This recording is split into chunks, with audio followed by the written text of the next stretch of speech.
everyone, my name is Taylor St. Germain with ITR Economics, and welcome to this edition of TrendsTalk. We at ITR are your apolitical and unbiased source of economic intelligence, and we're going to stay apolitical today, but I wanted to discuss tariffs. I wanted to discuss some of the announcements that have been made from the Biden administration. And a lot of this information I'm getting directly off whitehouse.gov. And so this is coming right from the White House press briefing, and I wanted to highlight some of the proposed changes under the Biden administration. He's made it very clear he's trying to eliminate China's unfair trade practices. Now, things can certainly change depending on the outcome of the election this year. However, it's pretty clear to us that both parties are interested in furthering or I should say, increasing the rate of tariffs. Of course, President Trump previously implemented tariffs. We've seen tariffs implemented by most administrations over the last few decades, going all the way back to George W. Bush.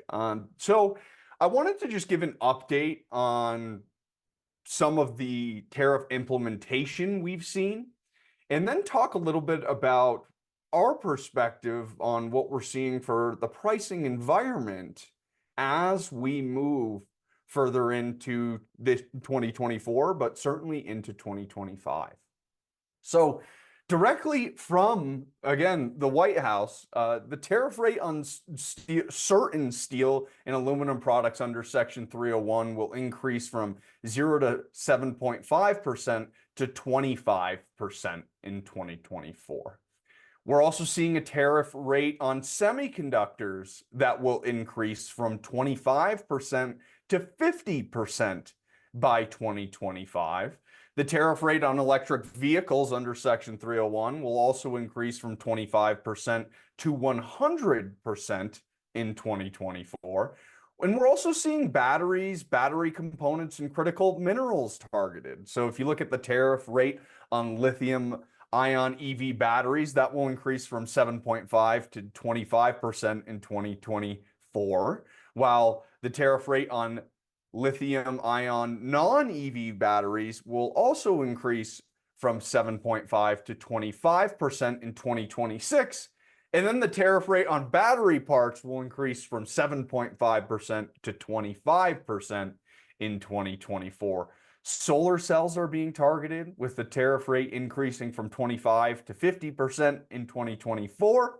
We're also seeing medical products in ship-to-shore cranes seeing tariff rate increases. So ship-to-shore cranes will increase from 0 to 25% in 2024. And then medical products, specifically the tariff rates on syringes and needles, will increase from 0% to 50% in 2024. And again, you can find this briefing on whitehouse.gov. It was issued at the end of May. So overall, you're seeing that the current administration is targeting a lot of these industries, really focusing, though, on steel, aluminum, medical products, semiconductors, and the EV market. Those are the very notable ones here. Now, there is one perspective, which is to discourage China's trade practices, although I think we've seen in the past that there's creative ways that China can get around tariffs by circumventing through other countries. And even though the administrations of the past, whether it's been Democrats or Republicans, have said they've cracked down on some of the skirting the US tariffs through different countries, it's pretty clear that things are still making their way in.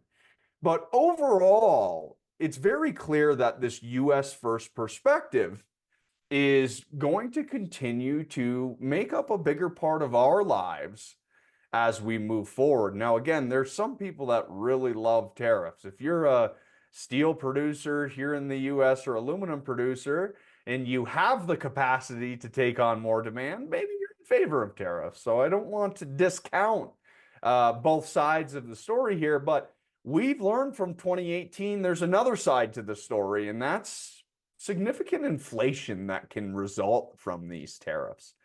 Somebody has to pay for these tariffs, and unfortunately, it's often the US consumer that ends up bearing the brunt of these tariffs as businesses raise their prices to deal with these higher input costs, the cost of their higher inputs, and those costs get passed along.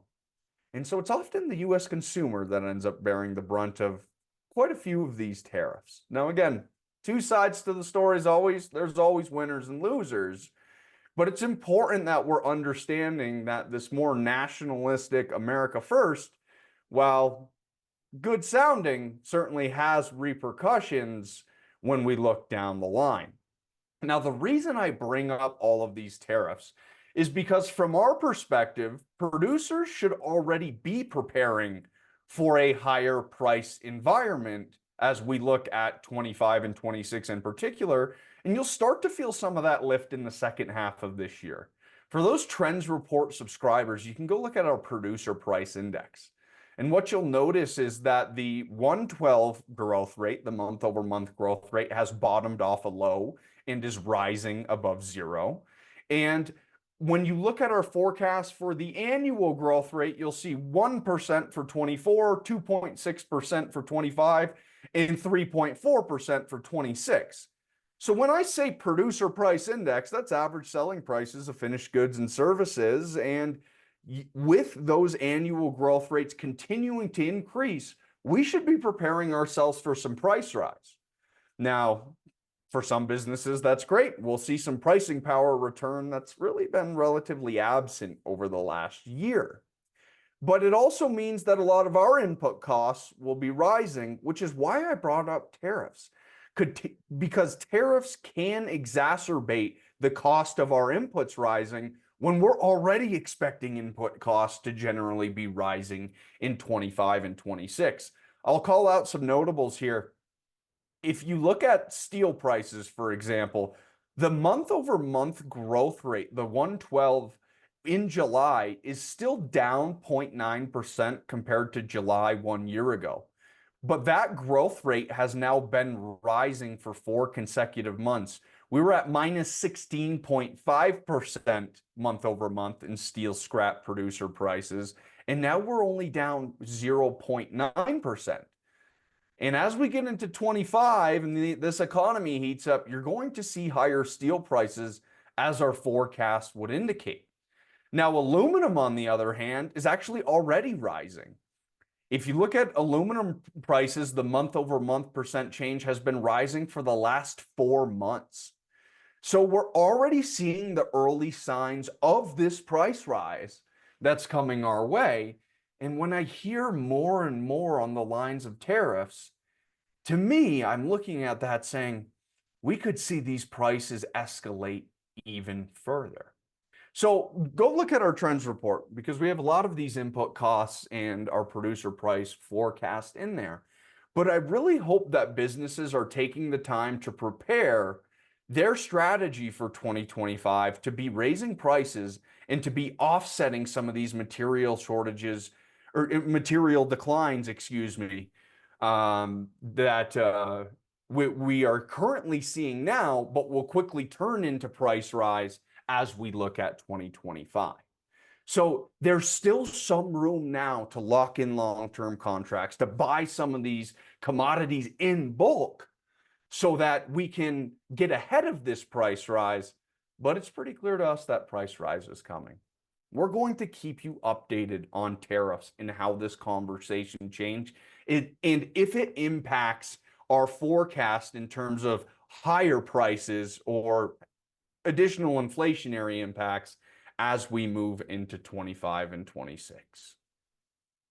There's a lot to unpack here as it relates to government legislation. Again, we don't care about party, but we do care about policy and how it impacts all of you. And that's why we'll be continuing to watch this closely for the months to come. I hope you enjoyed this episode of TrendsTalk. As a reminder, please like and subscribe to TrendsTalk wherever you listen to your podcasts. And I'm looking forward to speaking with you all in the next one. Take care for now.